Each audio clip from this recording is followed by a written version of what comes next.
fake universities like St. John's University in Kerala, fake passports, fake entities in all spheres. The Modi government has been axing many fake entities. It began with stringent action against namesake and fake companies. A strong drive witnessed the scraping of thousands of fake companies.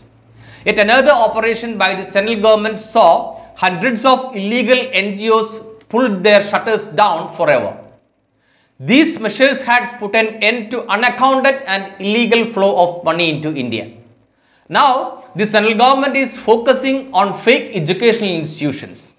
The University Grants Commission has found and spiked as many as 24 universities. These 24 institutions were axed by the UGC recently. These institutions were functioning in violation of the UGC Act 1956. Among these include one in Kerala. The St. John's University in Kerala is found to be a fake one.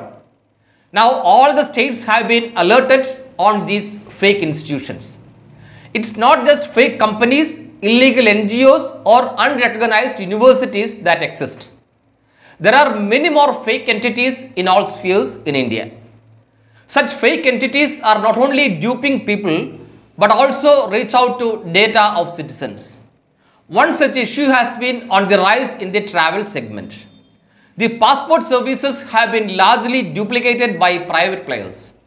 This is happening despite the Ministry of External Affairs MEA issuing and notifying warning against this. Many fraudulent websites and mobile apps are active on the web.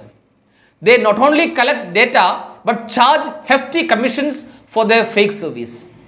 The MEA has been unearthing many fake websites.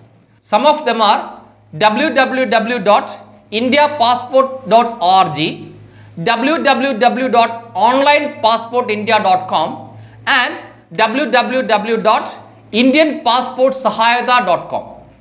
Thanks to the search engine optimization SEO, these websites get prominence and appear on top. These websites are ditto the official one and gives no doubt.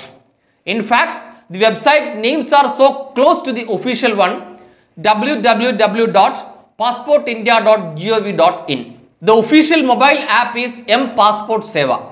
But the fact is that hundreds fall into the trap of the fake passport service providers. This is something very serious that a passport can be forged or misused. While the fee for passport renewal is 1,500 rupees, these fake entities charge up to 3,000 rupees. Despite acting against the fake websites, newer ones emerge in new domain names. Now the only way out is strict vigilance and due punishment. The enforcement agencies should act and cap such illegal activities, it is being pointed out.